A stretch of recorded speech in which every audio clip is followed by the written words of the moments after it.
भारतीय नया टॉपिक है चित्रकला के साथ अब जो पढ़ रहे थे, बल्कि अब भारतीय मूर्ति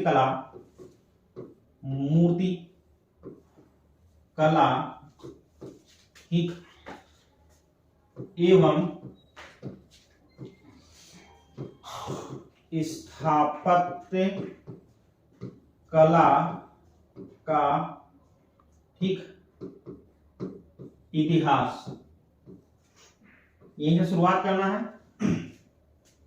ठीक, स्थापत्य कला में जैसा कि पहले से आपको बताया गया है वो चीजें ध्यान रखें जो आती हैं कंटिन्यू।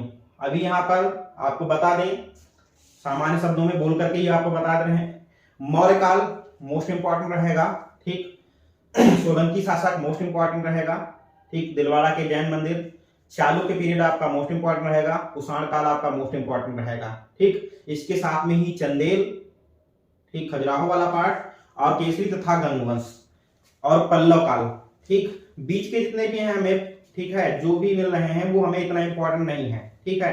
परमार वगैरह आ रहे हैं और भी आएंगे इसमें जो है बीच में, ठीक है, उनका इतना इंपॉर्टेंट, राजपूत वगैरह का जो है थोड़ा सा रहता है। बाकी ये टॉपिक खासतौर पर जो है सबसे ज्यादा इंपॉर्टेंट है, ठीक। इनको सही से देख लेना है।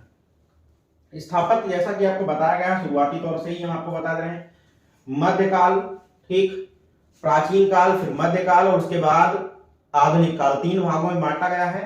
एक एक टॉपिक को सही से हमको डिफाइन करके ले चलना है। सबसे पहले आज आपको जो है बताए दे रहे हैं और कल से सुनेंगे भी। जीके का भी पार्ट यही समझ लीजिए, आज जो हम बताने जा रहे हैं जीके भी, इतिहास भी यहीं से स्टार्ट होता है, ठीक है। और यहीं से जो है जीके का भी पार्ट रहता है और यहीं से स्थापत्य का भी पार्ट रहता है, दोनों पार्ट यहीं से हैं। तो आज हम प्राचीन इतिहास पर ये भी खासतौर पर चर्चा करेंगे, ठीक है, प्राचीन इतिहास पर ही चर्चा करेंगे। तो पहले प्राचीन इतिहास, अभी और एक चीज है अभी मैं आपको दिखाऊंगा जिसमें आपका राजवंश और जो है शासक और राजधानी भी लिखी हुई है साथ में, ठीक है, उनको भी देख लेना है। तो अब इतिहास जो है हमारा ये टॉपिक हो गया, ठीक। भारतीय चित्रकला, ठीक है, भारतीय जगह जो आप पढ़ रहे हैं तो उसकी जगह हो गया भारतीय मूर्ति कला एवं स्थापत्य कला का इतिहास, नेक्स्ट टॉपिक हो गया है। इसमें इतिहास के युग को 3 भागों में बांटा गया है, जिसमें हम पहले इतिहास, ठीक है, इतिहास के युग को लिख दे रहे हैं। इतिहास के युग को 3 भागों में, ठीक, 3 भागों में बांटा है, भागों में बांटा है। सबसे पहला जो आपका है वो आपका आएगा नंबर 1 प्राचीन इतिहास।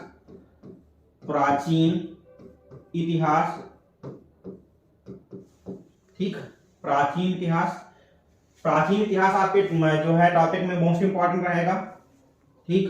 दूसरा जो हमारा जाता है वो मध्यकालीन इतिहास।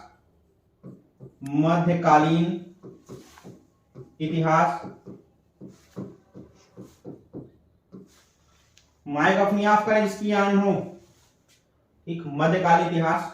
और तीसरा है, ठीक है, आधुनिक इतिहास,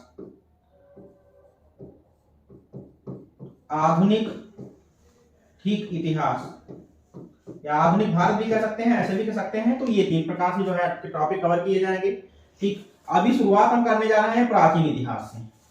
प्राचीन इतिहास जहां से आपका जो समय जाएगा वो, इसका जो समय लगभग में जाता है वो प्राचीन अर्थात जहां से होमो सेपियंस मानव का प्रारंभ होता है, बुकों में भी आप लिख लेते हैं। हालांकि 36,000 ईसा पूर्व से होमो सेपियंस या वैज्ञानिक मानव का या चिंतनशील मानव का प्रारंभ होता है, लेकिन फिर भी यहाँ के इतिहास को हम 50,000 से पढ़ लेते हैं, ठीक, 50,000 ईसा पूर्व से। और जो ये हमारा जो संपूर्ण जो इतिहास जाएगा वो आपका जाएगा 600 ईस्वी तक का इतिहास, 600 ईस्वी तक का इतिहास, ठीक है। और जो मध्य भारत में जाएगा वो आपका जो चलेगा वो 600 ईस्वी से, ठीक, और 1500 ईस्वी तक का इतिहास जाएगा, ठीक है, 1500 ईस्वी तक का इतिहास।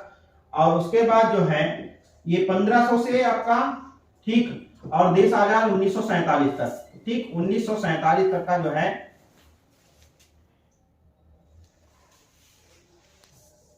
ठीक, 1900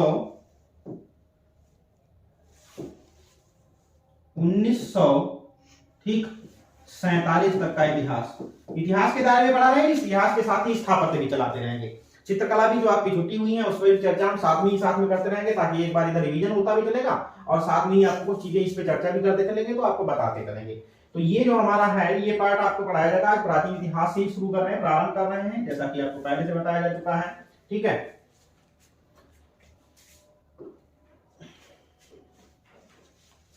हाँ, 50,000 से 600 ईस्वी तक का इतिहास संपूर्ण हो जाएगा, प्रागैतिहासिक काल से लगा करके और सब। ठीक है,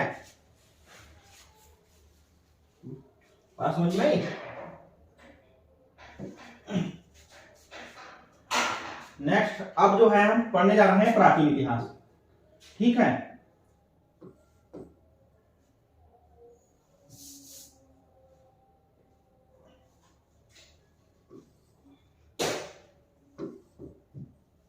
ठीक,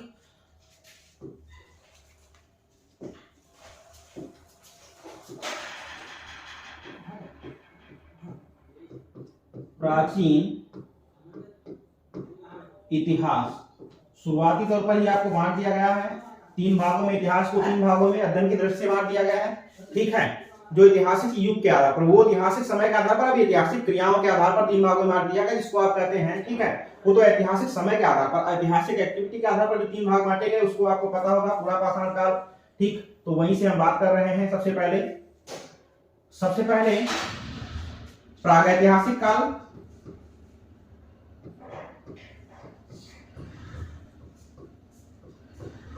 प्रागैतिहासिक, ठीक, काल।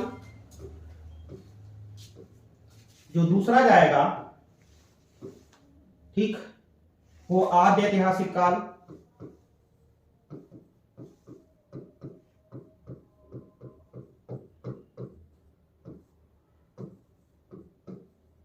ऐतिहासिक काल। और तीसरा जो जाएगा वो है ऐतिहासिक काल। ऐतिहासिक काल, ठीक है, ऐतिहासिक काल। स्थापत्य की बात हम कर रहे हैं। ठीक, तो स्थापत्य की बात को समझेंगे और उसके बाद जो है ऐतिहासिक काल और ऐतिहासिक काल में क्या स्थापत्य है उसके बारे में समझेंगे। तो 3 काल हैं। ठीक, इसको हम देख ले रहे हैं। तो सबसे पहले वाले पे चर्चा करेंगे प्रागैतिहासिक काल। ठीक, प्रागैतिहासिक काल जरा समझ लेते हैं। प्रागैतिहासिक काल का समय जो है वो महाद्वीपों के आधार पर खासतौर पर समझना है, जिसमें हम कला में खासतौर पर 2 जो है महाद्वीपों के इतिहास को पढ़ते हैं, जिसमें से हम यूरोप महाद्वीप खासतौर पर कर देते हैं और दूसरा हमारा जो महाद्वीप है वो एशिया महाद्वीप के आधार पर देख लेते हैं। ठीक, तो अगर यूरोप महाद्वीप के अकॉर्डिंग देखते हैं तो यहाँ पर स्थापत्य का कार्य कहीं ना कहीं पर चालू हो चुका था, लेकिन अगर हम एशिया महाद्वीप पे बात कर रहे हैं तो एशिया महाद्वीप पे जो सभ्यताएं हमारी पनपी उसमें खासतौर पर आपको पता है कि यहाँ पर जो है बहुत कम जो है ऐतिहासिक काल में जो है मूर्तिकला और चित्रकला का पार्ट जो है, सॉरी, मूर्तिकला का और स्थापत्य कला का पार्ट आपको दिखाई देता है। जैसे पूरा पाषाण काल को अगर हम बांट रहे हैं तो ये पता होगा आपको।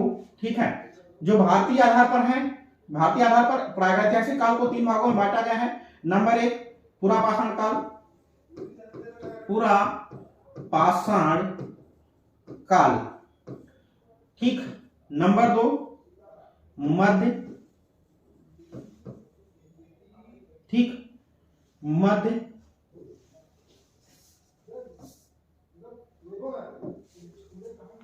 पाषाण काल, पाषाण काल, मध्य पाषाण काल। नंबर 3 नव पाषाण काल।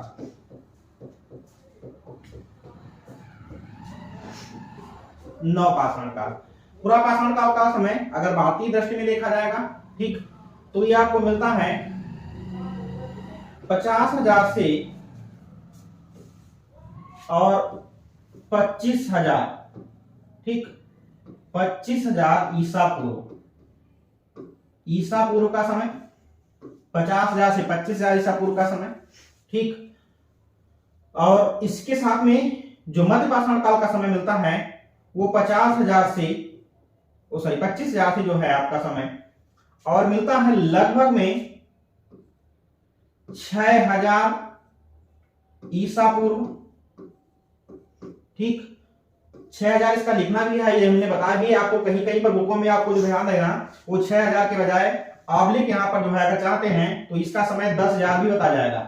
ठीक, लेकिन जो 10,000 ईसा पूर्व है वो सामान्य तौर पर अब मान नहीं रहता है, क्योंकि अभी 2021 के पेपर में आया है तो मध्य पाषाण काल का समय जो अंतिम समय माना जाता है वो 6,000 माना जाता है। रीजन क्या है, क्योंकि होमोसेपियंस मानव 36,000 ईसा पूर्व, इसलिए जो है एनसीईआरटी में खासतौर पर ये समय जो है 50,000 से उठा करके सीधा उठा करके रख दिया गया 10,000 से 6,000 इसको बता दिया गया, इसलिए हमने यहाँ पर 25,000 से 6,000 भी लिख दिया है जो एनसीईआरटी के अकॉर्डिंग लिखा जाएगा। वैसे अब इसका अगर हम समय कर रहे हैं तो वही 6,000 से, ठीक। और आब्लिक जो हमने बताया है आपकी बुकों में सरिता प्रताप है, अन्य बुकों में आपको दिखाई देगा वो 10,000 से भी दिखाई देगा, 10,000 ईसा पूर्व से भी दिखाई देगा, 10,000। और इसका जो समय माना जाएगा वो 3,000 ईसा पूर्व माना जाएगा, 3,000 ईसा पूर्व, ठीक, 3,000 ईसा पूर्व माना जाएगा।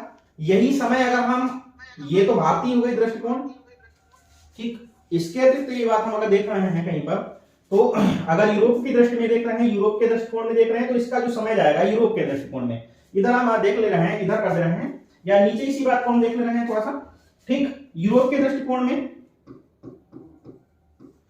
तो ये पूरा पाषाण काल वही बनेंगे, ऐसा नहीं कि अलग हो जाएंगे। यूरोप महाद्वीप के दृष्टिकोण में तो ये पूरा पाषाण काल पूरा, ठीक है, पाषाण काल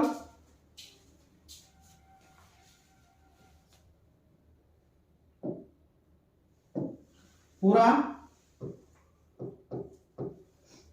पाषाण काल, इसका भी समय यहां पर माना गया, ठीक,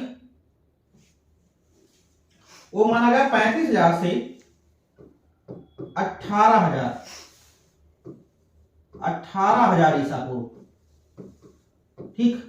और इसका भी समय माना गया मध्य पाषाण काल का,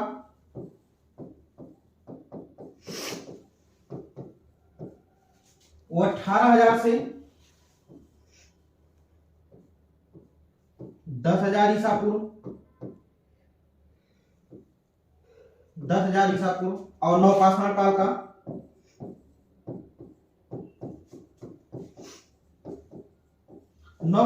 का जो समय माना गया वो 10,000 से और 3,000 ईसा पूर्व। कुछ डिफरेंसेस हैं, ज्यादा नहीं है, मगर देखना कि पूरा पाषाण काल में भारतीय दृष्टिकोण में हम देख रहे हैं तो यहां पर पूरा पाषाण काल में, ठीक, केवल और केवल मनुष्य ने एक ही काम किया था, वो की थी आग की खोज, आग की खोज, ठीक, आग की खोज, ठीक, आग की खोज। पूरा पाषाण काल में जो इस समय मनुष्य ने जो कार्य किया था वो केवल आग की खोज। और इस काल में पत्थर के अनगढ़ औजार, ठीक, अनगढ़ का मतलब ये हुआ कि उनका कोई निर्माण नहीं किया गया, बस वो इतना सीख पाए कि ये पत्थर हमारे जो है औजार के उपयोग में है या नहीं है, इसलिए कहा जाता है कि पत्थर के अनगढ़ औजारों का प्रयोग किया। बाकी हमें यहाँ पर कोई भी कार्य नहीं मिलेगा, ठीक है। उसके बाद जो हमारा है, ठीक, वो मध्य पाषाण काल रहेगा। और मध्य पाषाण काल की प्रमुख विशेषता, ठीक, पत्थर के नुकीले औजार, पत्थर के नुकीले औजार, पत्थर के नुकीले औजार, ठीक, जिनको माइकेलिस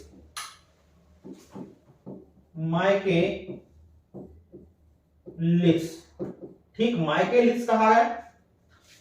और ध्यान रखना कि इसी काल में, मध्य पाषाण काल में ही, ठीक,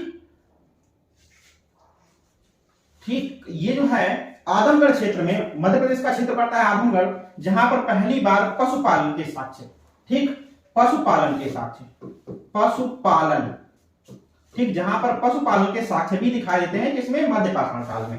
बाकी नवपाषाण काल में शेष आपने तो देखा ही है, पढ़ा भी होगा, सही से इसको समझा भी होगा कि इस काल में शेष सारे कार्य, जैसे मानव द्वारा कच्ची मिट्टी के बर्तन बनाना, ये ध्यान रखना, कच्ची मिट्टी के बर्तन बनाना ये एक आम बात, ठीक। उसके बाद इसमें जो है कई प्रकार से चलते हैं, उसका भी हम बर्तन का टॉपिक जब लेंगे तो पेवर बर्तन का ये भी बताएंगे। तो इस काल में केवल मानव ने जो है, ठीक, केवल मानव ने क्या किया कि इस काल में बस्तियां बसाना, चाक का प्रयोग, चाक के प्रयोग से मिट्टी के बर्तनों को बनाना, ठीक, इसी के साथ में डेवलप सभ्यता, ठीक है, और ठीक कृषि के साक्ष्य, ये सारे साक्ष्य नवपाषाण काल में मिले हैं। तो ये हमारे यहाँ पूरा पाषाण काल की बातें हो गई, जिसमें आपको चित्रकला के पाठ और इसके साथ में ही मध्य पाषाण काल में भीमबेटका जैसी विस्तृत, जिसमें 600 ठीक कुल गुफाएं, 275 चित्रित गुफाएं हैं, इन गुफाओं का भी चित्रण मिला है। और शेष भारत में ज्यादा से ज्यादा जितनी भी गुफाएं चित्रित हैं वो सारी की सारी नवपाषाण काल में ही मिलेंगी। नवपाषाण काल में जैसा कि आपको अच्छे से पता भी है कि इस काल में ज्यामितिक रूपाकारों का ठीक आपसे कहे जैसे रंगांकन की बात, ठीक रंगांकन की बात, तो ध्यान रखना कि गेरू रंग का मुख्यतः प्रयोग, इसके अतिरिक्त रामरज, ठीक है, काजल, ठीक, और खड़िया जिसका सफेद रंग बनता था, ठीक, हरा रंग, ये सारे रंग भी इन लोगों ने जो है प्रयोग किए हैं। लेकिन अगर आपसे कहता है कि प्रमुखतया, तो हम प्रमुखतया एक बात ही कहेंगे अभी, ठीक, कि मुख्यतः गेरू रंग का प्रयोग। और आपसे कहता है कि अधिकतर चित्र कौन से बने हुए हैं, तो ध्यान रखना दक्षिण भारत से लगा करके उत्तर भारत तक सारे के सारे ज्यादा से ज्यादा बोजिन या कर्षण चित्र प्राप्त हुए हैं, ठीक, गिसाओ द्वारा बनाए गए चित्र। और आपसे कहता है प्रमुख विषय, तो प्रमुख विषय तो आपको पता है कि शिकार ही रहा है, लेकिन फिर भी कहता है कि अगर अच्छा शिकार है उसके अतिरिक्त, तो हम कहेंगे कि इस समय जो है नवपाषाण काल के समय मनुष्य ने जादू, टोना, टोटका, ठीक, और इसी के साथ में सामान्य जीवन के भी चित्रण बनाए हैं, ठीक है। पशुपालन में घोड़ा, ठीक, हाथी तथा स्त्रियों का भी चित्रण हुआ है, ये भी ध्यान रखना, नवपाषाण काल में स्त्रियों का भी चित्रण हुआ है, लेकिन स्त्रियों को सामाजिक कार्यों में नहीं दिखाया गया था। जैसे आपसे कहा जाए क्या स्त्रियां यहाँ पर शिकार करते दिखाई गई, पूरी प्रागैतिहासिक काल में कहीं पर भी स्त्रियों को शिकार करते नहीं दिखाया गया है। भोजन के लिए, ठीक है, एक जो है दौड़ते भागते ऐसी सिचुएशंस नहीं दिखाई गई। हाँ, स्त्रियों के मातृत्व को जरूर दिखाया गया, ध्यान रखना यहाँ पर, ठीक, प्रागैतिहासिक काल में स्त्रियों के मातृत्व को दिखाया गया है। फिर भी अगर आपसे कहता प्रमुखता, तो हम यही कहेंगे शिकार दृश्य ही प्रमुख रहे। तो ये हमारे पुरापाषाण काल में रहे, यहाँ पर हमें स्थापत्य का कोई पोर्शन मिला ही नहीं है, ठीक। तो हम जो अभी हेडिंग आपको पढ़ा रहे थे कि जो है स्थापत्य कला या मूर्ति कला, तो ना तो यहाँ पर कोई मूर्ति प्राप्त हुई और ना तो कोई स्थापत्य प्राप्त हुई है। अभी क्लियर है इतना टॉपिक। अब आगे देखेगा, अब हम बात करते हैं यूरोप महाद्वीप के। तो यूरोप महाद्वीप में थोड़ी सी चीजों को अलग किया गया, ध्यान रखना। यहाँ पर आपको पेरिगार्डियन, ठीक, तथा मैग्डेलियन युग के रूप में बांटा गया है। मैग्डेलियन युग का जो समय माना जाता है वो लगभग में मध्य पाषाण काल ही माना जाता है, क्योंकि अल्तामिरा जहां से आपको सर्वप्रथम चित्रित गुफा भी प्राप्त हुई है और अधिकतम प्राचीनतम चित्र भी प्राप्त हुई, इनका सबका समय 12,000 ईसा पूर्व का है। जबकि इसके विपरीत भारत में सारा का सारा चित्रण मिला हुआ है नवपाषाण काल में। इसके विपरीत यूरोप में मिला है सारा का सारा चित्रण प्रागैतिहासिक काल के मध्य पाषाण काल में। ध्यान रखना, नवपाषाण काल की अगर हम बात करते हैं इस यूरोप महाद्वीप पर, ठीक, तो पुरापाषाण काल में एक चीज और ध्यान रखना, जो 36,000 ईसा पूर्व के लगभग ऑस्ट्रिया से Venus of Willendorf, Venus of विलेंड्रॉफ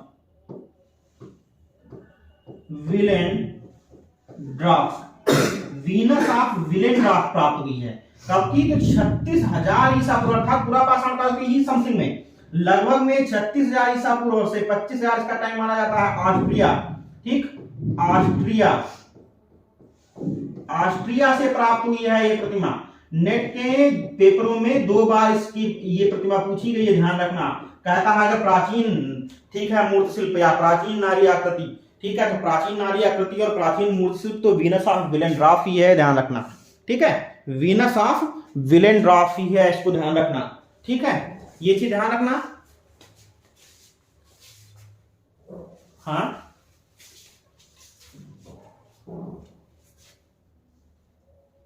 छत्तीस से हमने बताया इसका समय 36 से 25 के बीच रहता है, ठीक है। अभी ये बात हमने बोल दी थी, लिखा है, ठीक, कहीं पर आपको 36, कहीं पर जो है 25, कहीं पर 26 ऐसा मिलेगा। तो ये मान के चल रहे हैं हमने, इसीलिए पहले बोल दिया कि 36 से 25 के बीच कोई भी समय आ सकता है, ठीक। लिख, तो आपके में नेटवर्क का इशू होगा, ठीक। आज तो मेरा चेहरा भी साफ हो रहा होगा, ऐसा नहीं कि ब्लर हो रहा है।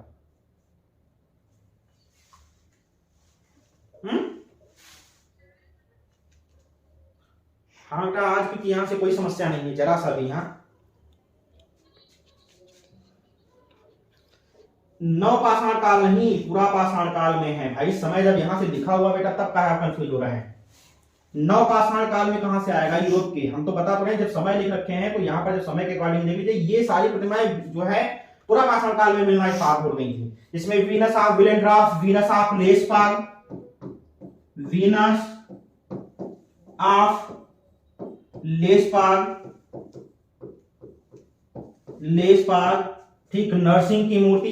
आदि 4-5 प्रतिमाएं जो हैं पुरापाषाण काल में ही मिलना स्टार्ट हो गई थी। अर्थात यहां पर अगर देखा जाएगा तो यूरोप महाद्वीप पर हमें मूर्तिकला मिलेगी, लेकिन अभी हमने आपको बताया कि जो है एशिया महाद्वीप पर भारत के सापेक्ष में कोई मूर्तिकला नहीं मिली। और इसी के अतिरिक्त आपकी बात करते हैं तो ध्यान रखना, नवपाषाण काल के समय में, ठीक है, सालिसबरी के मैदानों में, सालिसबरी के मैदानों में स्टोन हैंज,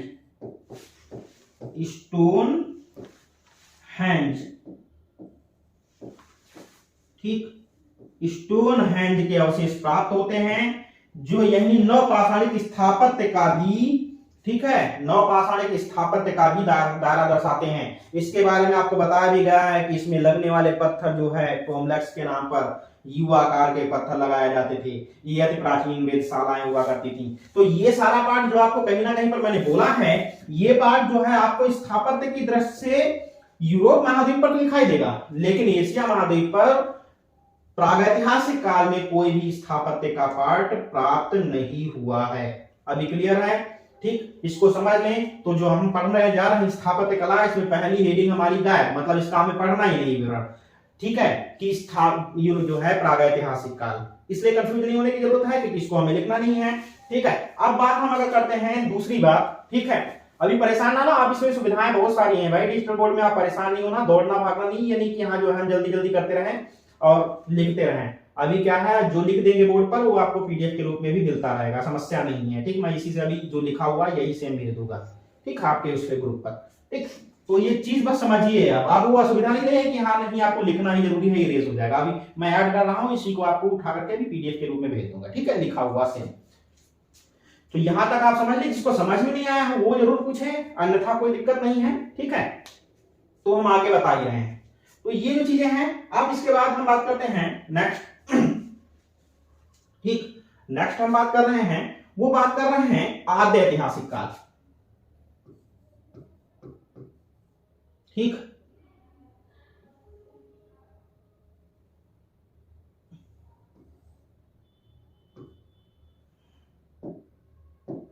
आद्य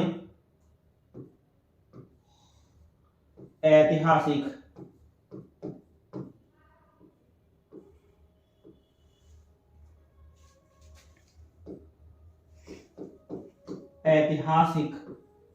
काल। ठीक, आद्य ऐतिहासिक काल, सबसे पहले तो अभी इंग्लिश में पूछ लिया गया था। अगर हम भारत की स्थिति को देख रहे हैं, ठीक, भारत की स्थिति को देख ले रहे हैं, तो भारत की स्थिति का जो भारत का मैप बनेगा वो समथिंग कुछ इस तरीके से रहेगा। ठीक, एग्जैक्ट तो मैं नहीं कह सकता हूं, लेकिन हाँ आपको समझाने वाला मैं बना दे रहा हूं।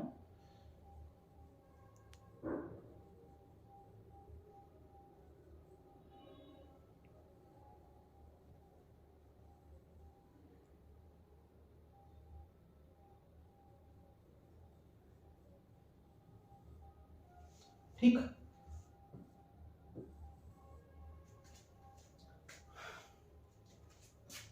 ये आपका पार्ट नेपाल का है। ठीक, ये आपका पार्ट जो है बांग्लादेश आ जाता है। ठीक, इसके अतिरिक्त यहां से आप ऐसे ये लेंगे, ये पार्ट विशाल क्षेत्र तक ले जाने के बाद ये, ठीक, ये पार्ट आपका चाइना का रहता है, यहीं से कटता हुआ थोड़ा सा ये पार्ट इस तरीके से आकर के ये इधर से ऐसे ऐसे चलाता है, ये म्यांमार का पार्ट रहता है। ठीक, इसी के बीच में ये पार्ट आपका ऐसे आकर के पाकिस्तान का पार्ट रहता है।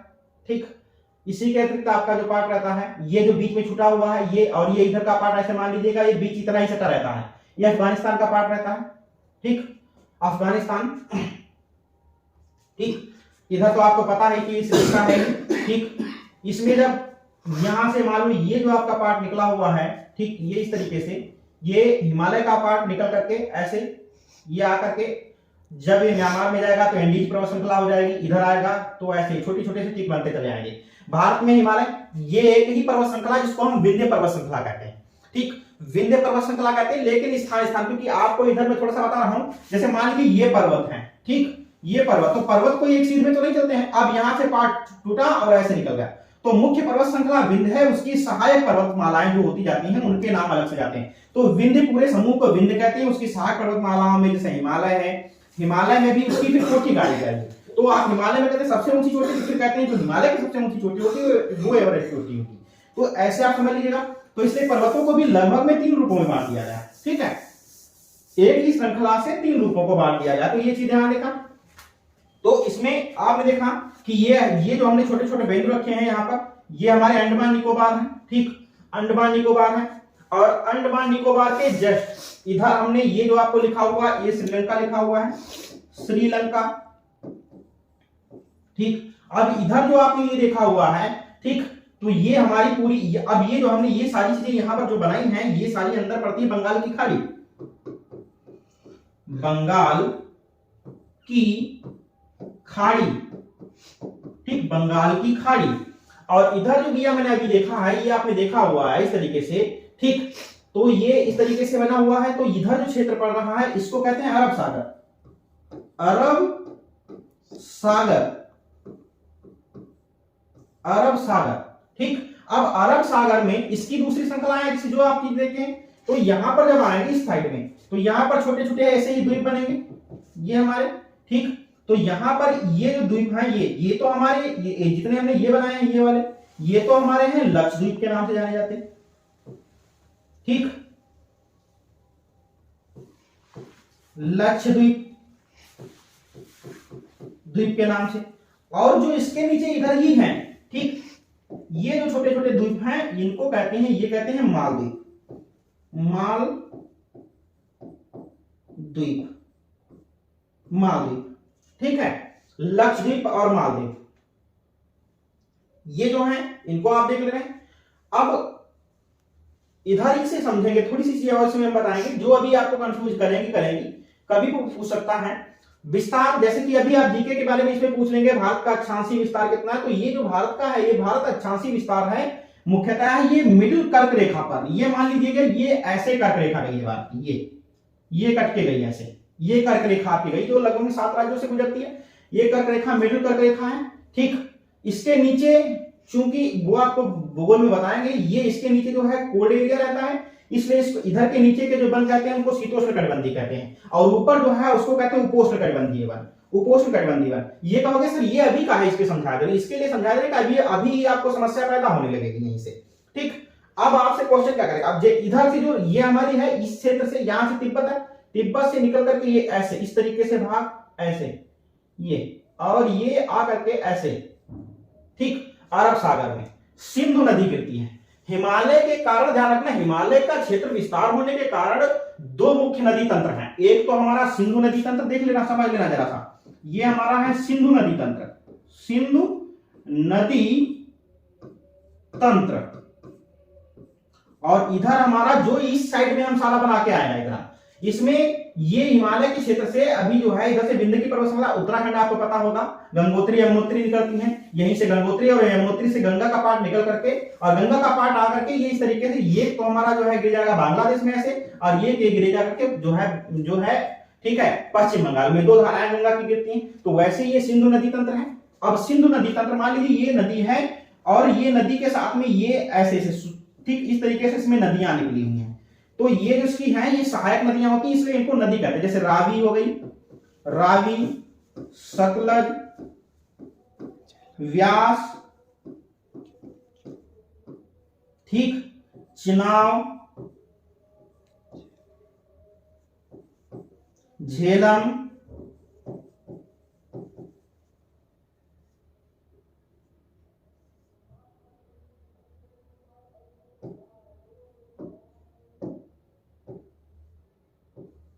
झेलम, ऐसे। तो ये हमारा नदी तंत्र किसका, सिंधु का, चूंकि मेन नदी सिंधु है इसलिए ये सिंधु नदी का तंत्र है। तो ध्यान रखना, जो ये चीज हमने बताई, ये तो नदी तंत्र आपको क्लियर कर दिया, ठीक, ये तो हमने आपको नदी तंत्र क्लियर कर दिया कि ये जो हमारा नदी तंत्र है, ठीक।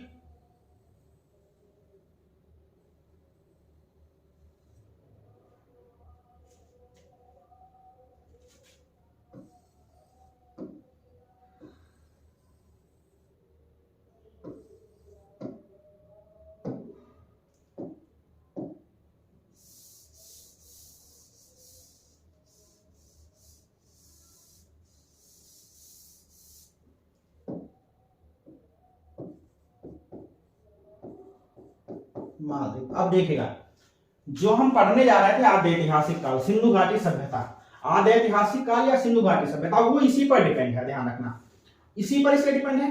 क्योंकि अभी आपसे पूछा गया नवोदय विद्यालय में कि सिंधु नदी कहां से निकली, तो हम बता ही नहीं पाए सिंधु नदी निकली कहां पर और कहां पर गिरी।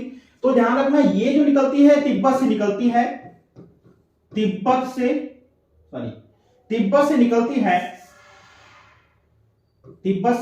है और गिरती आकर के है अरब सागर में। जैसा कि आपको मैंने बना करके ही पूरा प्रोसीजर बता दिया, तिब्बत से निकलती है अरब सागर में गिरती आकर के। ठीक, भारत की उच्च स्थितियों में बहुत जल्दी पूछ लेते हैं आपसे, कभी गंगा का पूछ लेगा क्योंकि गंगा एक मुख्य नदी है।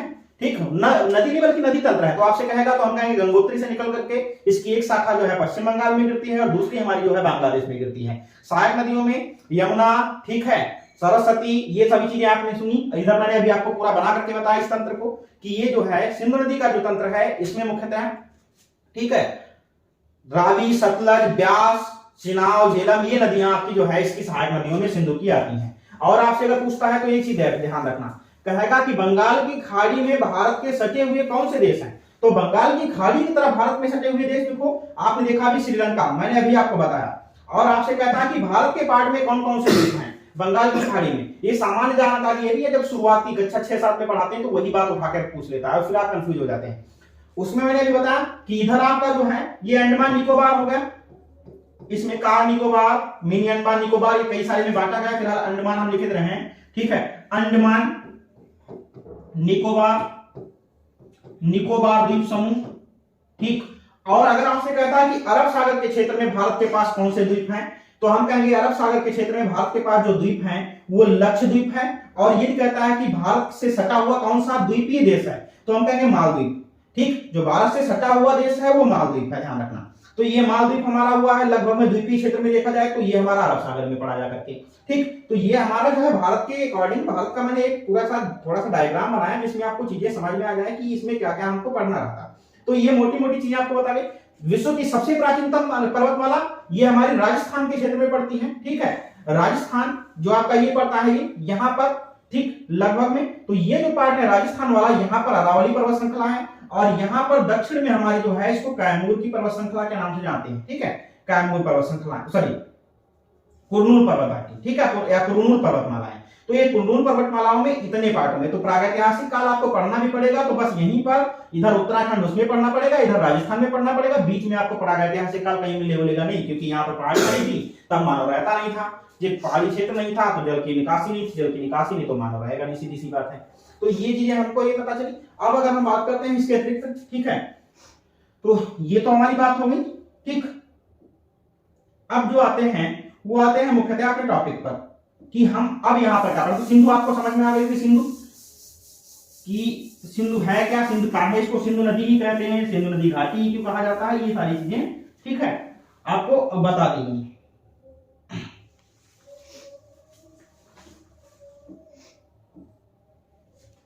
ठीक, बता दी। अब सिंधु वाली बात करते हैं, सिंधु नदी घाटी। ठीक, आज इसी पर पढ़ेंगे।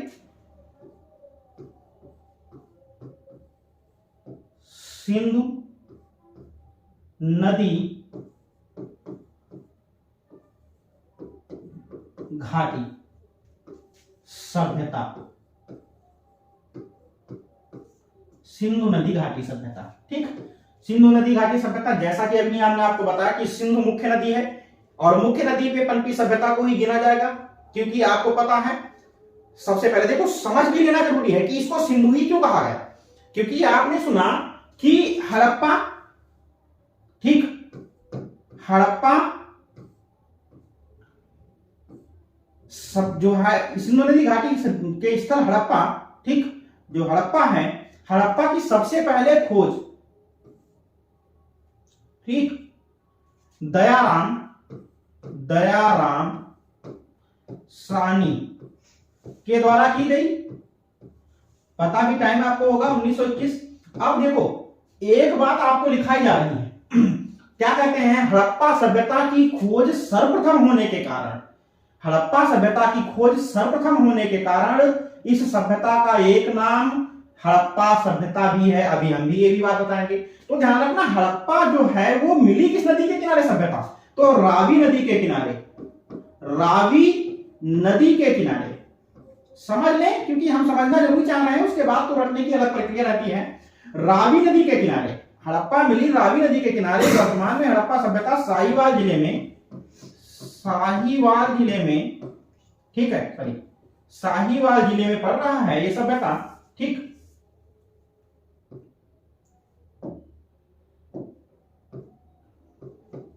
साहिवाल जिले में पड़ रही है ये सभ्यता। अब देखिए, जब हड़प्पा सभ्यता की पहली बार खोज होने के कारण, ठीक, हड़प्पा स्थल का पहली बार खोज होने के कारण इसका एक नाम हड़प्पा सभ्यता भी होगा। सिंधु घाटी के नामों के बारे में तो वैसे भी जानना है, वो नहीं जानते तो देख लीजिएगा। इसका एक नाम इंडस वैली है, दूसरा नाम हड़प्पा सभ्यता भी है, हड़प्पा सभ्यता भी है, ठीक। तीसरा जो इसका नाम है, ठीक, पकाई गई ईंटों की सभ्यता, क्योंकि पहली बार पकाई गई ईंटों की पत्ती मिली हुई है, ठीक। पकाई गई ईंटों की सभ्यता, ठीक।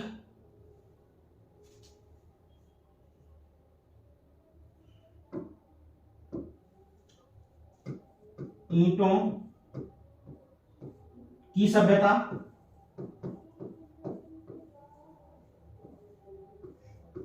पकाई गई ईंटों की सभ्यता, ठीक।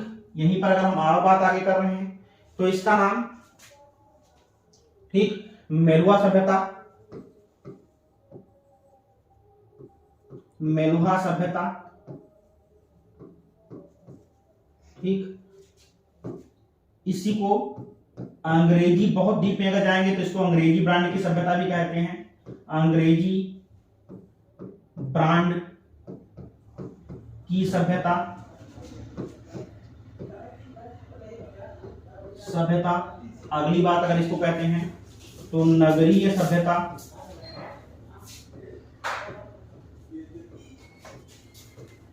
नगरीय सभ्यता के नाम से भी जानते हैं, ठीक, नगरीय सभ्यता के नाम से जानते हैं। तो इतने सारे नाम इसके हैं डेवलप। अगर हम ये देख रहे हैं, अभी हमने आपको बताया कि हड़प्पा इसलिए कहा गया, हड़प्पा सभ्यता या हड़प्पा स्थल की खोज पहले होने के कारण।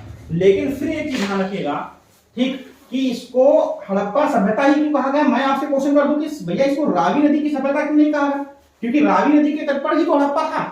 तो ये ध्यान रखना, इसलिए नहीं कहा गया रावी नदी की सभ्यता, क्योंकि रावी नदी जो है वो नदी तंत्र नहीं है, वो एक नदी है। और हमने बताया कि एक निश्चित नदी पर नहीं बल्कि पूरे तंत्र पर यह सभ्यता फैली थी। इसलिए इस सभ्यता को हम सिंधु घाटी सभ्यता के मूल नाम से ही जानते हैं, क्योंकि आपको इसका विस्तार बहुत अच्छे से पता होगा। अगर हम बात करते हैं विस्तार की, तो सबसे पहले ये उत्तर का पार्ट हमने इंगित किया। उत्तर में, जो उत्तर में है, उत्तर में मांडा जम्मू कश्मीर में, चिनाब, ठीक है, चिनाब नदी के किनारे। उसके अतिरिक्त, ठीक, ये पूर्व आया, हल्का सा यहां पर लेंगे पूर्व, पूर्व में आलमगीरपुर,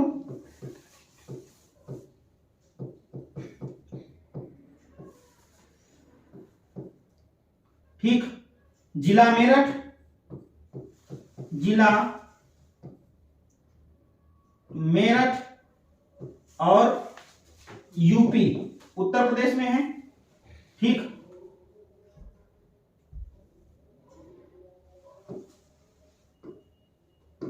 यूपी,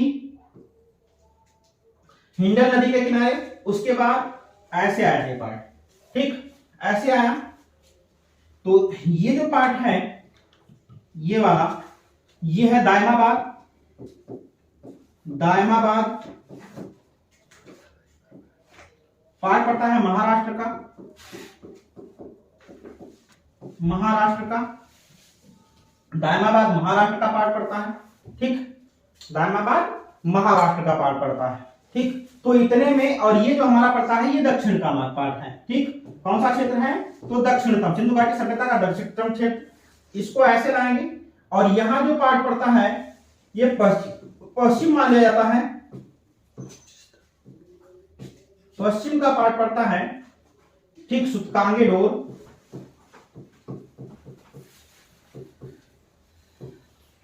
और कहां का, बलूचिस्तान का।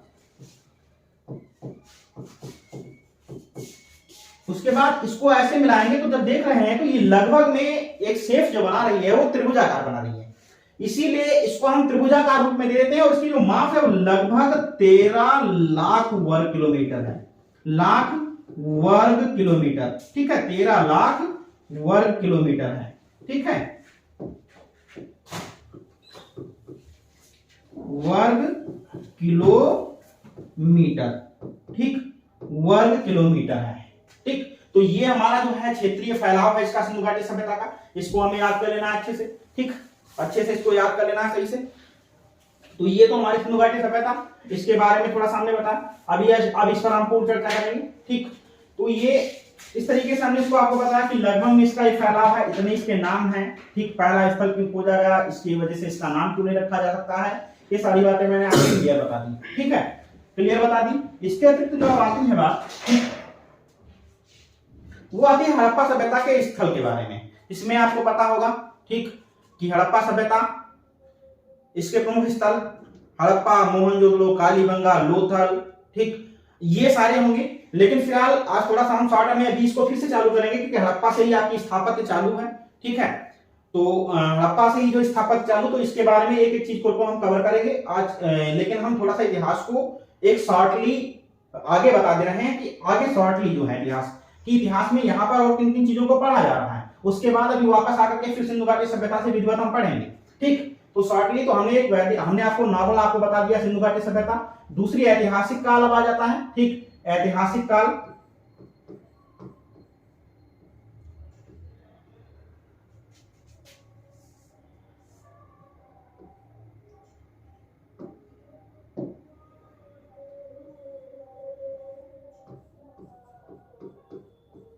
ऐतिहासिक काल, ऐतिहासिक काल अगर आ रहा है तो इसकी जो शुरुआत होती है वो कहां से होती है, ठीक। तो ऐतिहासिक काल, इसका जो प्रारंभ होता है वो वैदिक काल से होता है। तीसरी जो हम ऐतिहासिक काल, तीसरा पार्ट हमने पढ़ा, पहला आपको हमने बताया प्रागैतिहासिक काल, दूसरा हमने बताया ऐतिहासिक काल, अब तीसरा जो पार्ट पढ़ने जा रहा हूं ऐतिहासिक काल। ऐतिहासिक काल का जो प्रारंभ होता है वो वैदिक काल से होता है, ठीक, किससे, तो वैदिक सभ्यता से, वैदिक सभ्यता से, समझते जाइएगा, वैदिक सभ्यता से होता है। और वैदिक सभ्यता का जो समय माना जाता है वो माना जाता है 1500 से, ठीक है, 1500 से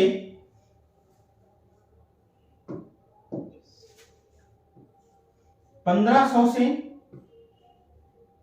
ठीक है, 600 ईसा पूर्व का समय माना जाता है, ईसा पूर्व का समय माना जाता है।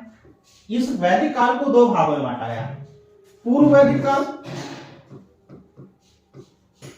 वैदिक काल, दूसरा है उत्तर वैदिक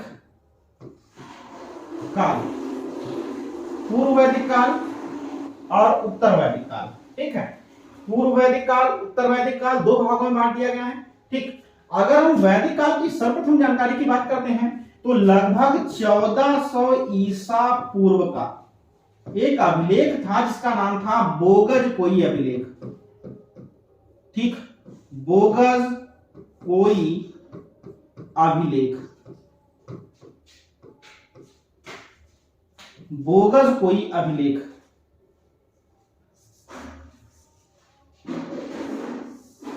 ठीक, बोगज कोई अभिलेख, जहां से इसकी पहली बार हमको जानकारी मिली थी, ठीक। और वहीं से वैदिक काल के बारे में कुछ चर्चाएं हुई जिसमें 4 देवता इस अभिलेख पर दिए गए थे, जिसमें अग्नि को, ठीक है, मनुष्य और देवताओं की मध्यस्थता का कार्य बताया गया था कि करने वाला।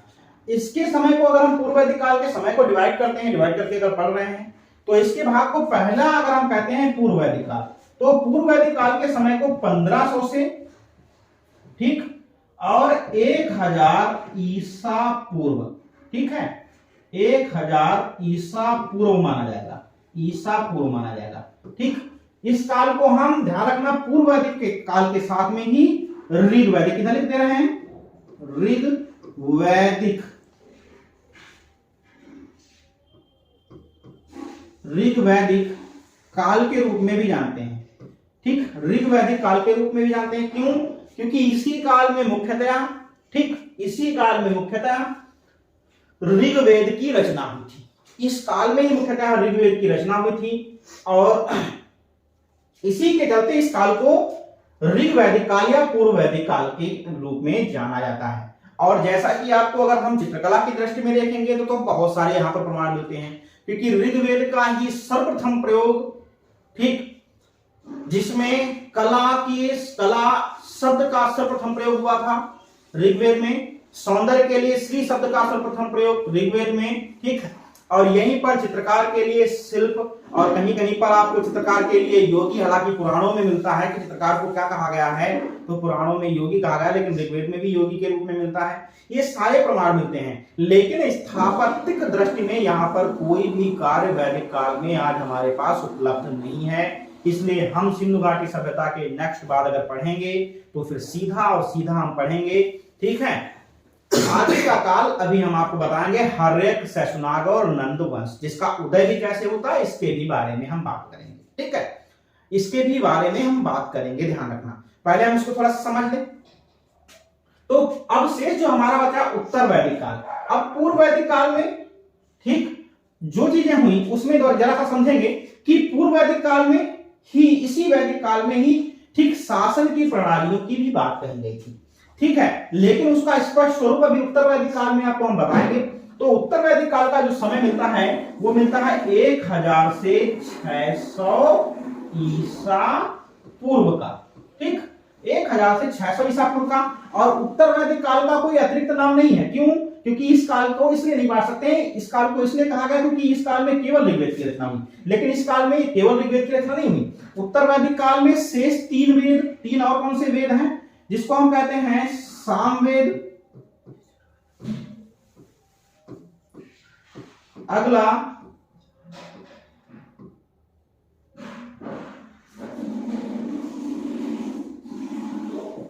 सामवेद, ठीक,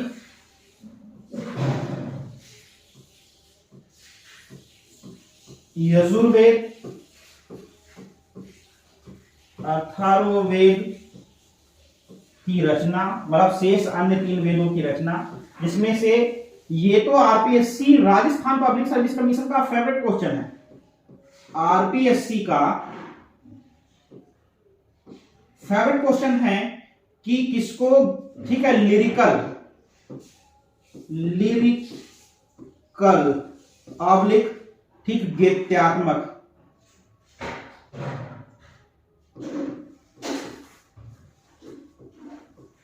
गीत्यात्मक वेद की जो है नींव का जनक कहा जाता है। तो ये समझ लेना, लिरिकल, गीत्यात्मक या संगीत का जनक एक ही बात है, संगीत का जनक एक ही बात है, चाहे लिरिकल का है, चाहे गीत्यात्मक का है, चाहे संगीत का जनक का है, बात एक ही है। तो इस वेद की रचना हुई, इसमें जो है गीत्यात्मक लिखा है, सामवेद की जो है ये चीजें मिली हुई। यजुर्वेद, जिसमें गद्य तथा पद्य दोनों रूपों में लिखा गया, और अथर्ववेद में मुख्यतः धार्मिक कर्मकांडों का विवेचन मिलता है। उत्तर वैदिक काल में ही थोड़ी सी और बातें बताएंगे कि उत्तर वैदिक काल में ही शेष 6 वेदांग, ज्योतिष,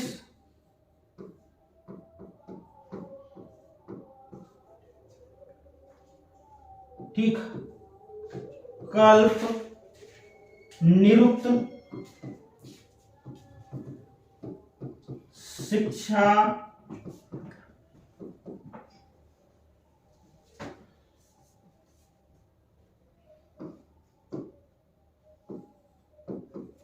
छंद, व्याकरण, इनका जो है निर्माण हुआ। 6 वेदांगों का, 18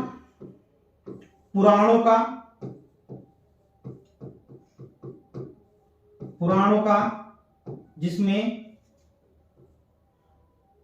मत्स्य,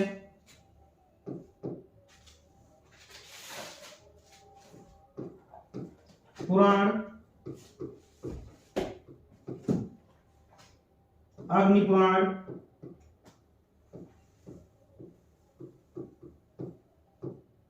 वायु पुराण,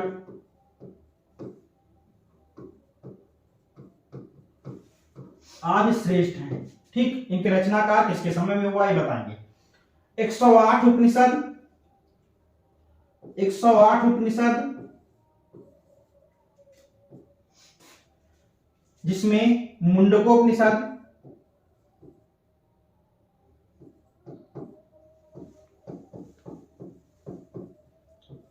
ठीक से लिया गया, सत्यमेव जयते, सत्यमेव जयते, ठीक जाम्बालोपनिषद,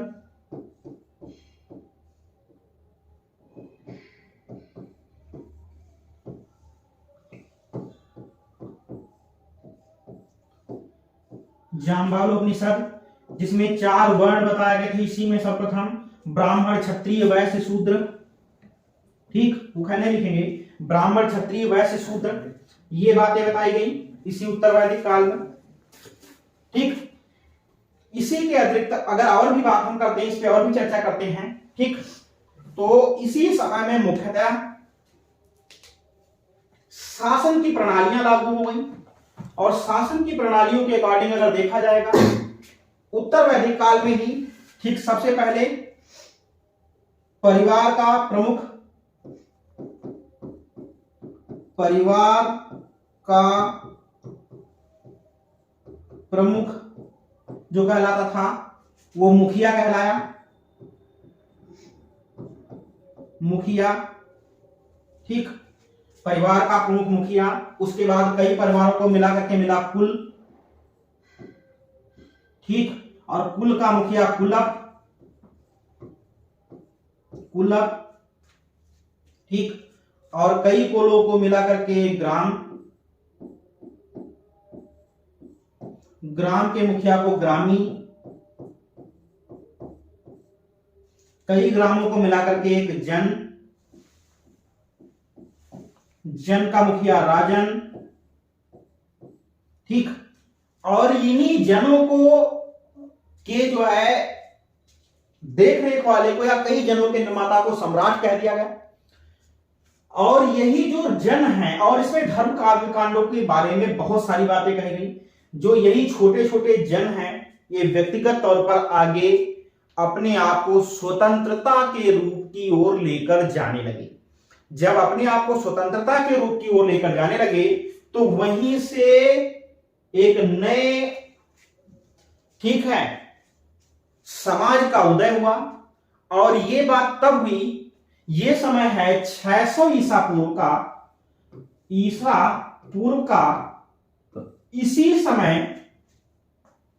कई सारे छोटे छोटे धर्मों का उदय और कई सारे छोटे छोटे कबीलाई शासकों का उदय हुआ, जिसमें से धर्मों की बात करें, क्यों उदय हुआ इसका भी कारण आपको बहुत अच्छे से पता होगा, नहीं पता है तो हम बता रहे हैं।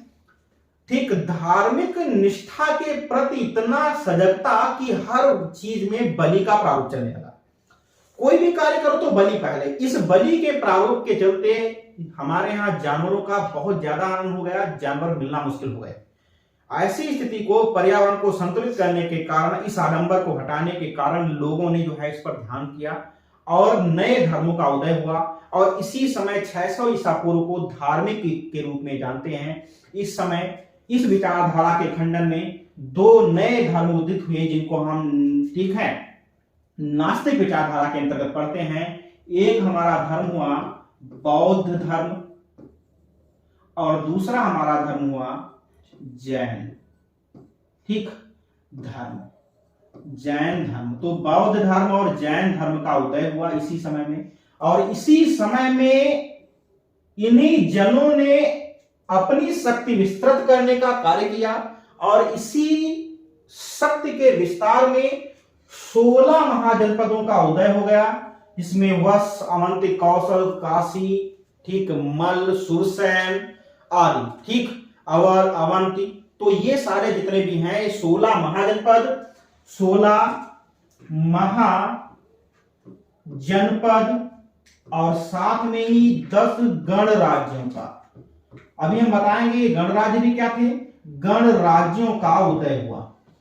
और इनमें सबसे जो शक्तिशाली 4 महाजनपद थे, ठीक, वो अब ठीक मगध, ठीक अवध, ठीक और काशी कौशल, इस तरीके से। तो सबसे जो पहला शक्तिशाली जो जनपद हुआ वो हुआ मगध,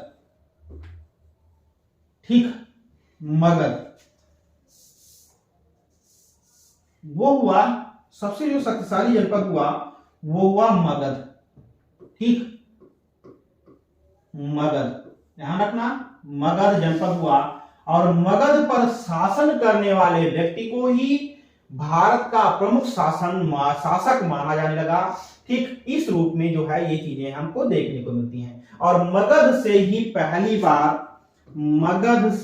पहली बार हमारे यहां राजनैतिक सत्ता का प्रारंभ माना जाता है, राजनैतिक।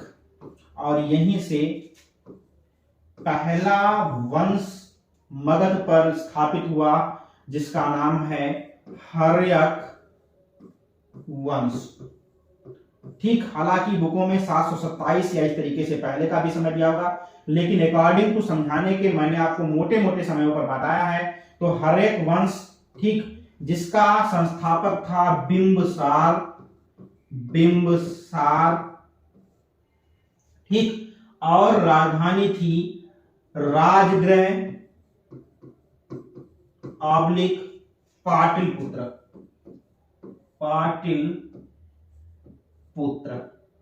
ठीक, राजगृह ऑब्लिक पाटलिपुत्र। पहला वंश मगध साम्राज्य का पहला वंश उदित हुआ। और इसी के साथ ही, ठीक, शिशुनाग वंश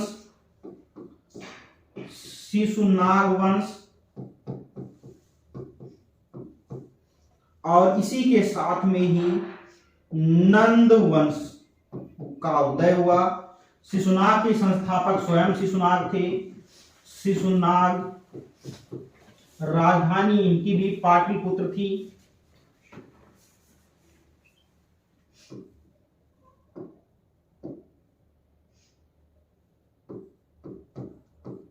पाटलिपुत्र।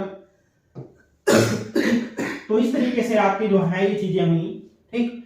तो ये हमने आपको पूरा बता दिया, ध्यान रखना। अभी इस तरीके से एक काम मैं बता रहा हूं, बहुत लंबा समय हुआ जा रहा है, नेक्स्ट डे आपको जो है बता दिया जाएगा। आगे एक काम बता रहे हैं, वो अभी एक बार हम, ठीक,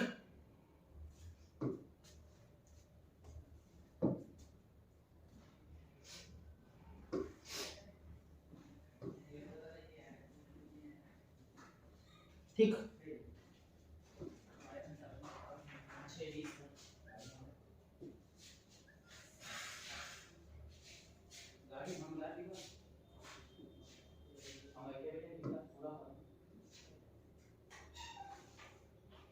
ये देखिएगा मैंने लिख रखा है, ठीक।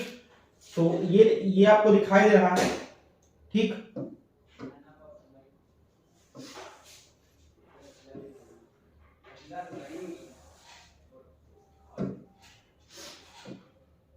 ये देखो दिखाई दे रहा है इस पे, ठीक। ये पूरा मैंने लिख रखा है, ठीक। हर्यक वंश बिंबिसार, ठीक। शिशुनाग वंश, शिशुनाग संस्थापक पाटलिपुत्र राजधानी, नंद वंश महापद्म नंद पाटलिपुत्र राजधानी। तो ये चीज आपको ध्यान रखना, ठीक। ये आपको जो है अभी मैं भेज दे रहा हूं, और सब के सब जितने भी लोग हैं इसको कल जो है, ठीक है, याद करके रखेंगे। और कल मैं आपको आगे जितना भी है, ठीक, मौर्य साम्राज्य से पढ़ाऊंगा, क्योंकि हमने अभी तीनों राजवंश बताए और इस संपूर्ण तीनों राजवंशों को कला में जो है मुख्यतः केवल प्राक मौर्य काल के नाम से जाना जाता है। और यहाँ पर इसके अतिरिक्त इस पर ज्यादा से ज्यादा चर्चा नहीं की गई है। और प्राक मौर्य काल में केवल आपको, ठीक है, अजात शत्रु या परखम यक्ष के रूप में मिलेगी प्रतिमा, जो परखम नामक स्थान से मथुरा के मिली हुई है और वर्तमान में मथुरा संग्रहालय में ही है। इसके अतिरिक्त अजुदन तथा नंदवर्धन की प्रतिमाएं ठीक है, जो वर्तमान में कलकत्ता संग्रहालय में है, और 3 अन्य प्रतिमाएं जिसमें से 2 पुरुष एक महिला, एक महिला 2 महिला 1 पुरुष की प्रतिमाएं मिली हुई हैं। ठीक है, एक मनसा देवी के नाम से ही पूजी जाती हैं, दूसरी ग्वालियर से प्राप्त वहीं पर संग्रहित हैं। तो इस तरीके से प्रतिमाओं का विवरण हमको मिलेगा। कल छोटी सी चीजें हैं यहाँ तक, अभी कोई विशेष बात नहीं आई है। नेक्स्ट हमारा टॉपिक कल रहेगा मौर्य काल से, और मौर्य काल से समझाने के बाद फिर आपको स्थापत्य लिखवाई जाएगी। ठीक है, तो ये आप लोग काम कंप्लीट कर लें, जितना भी है अभी हमने आपको बताया है, तो वो चीज जो है आपको भी पीडीएफ के रूप में मिल जाएगी। ठीक है।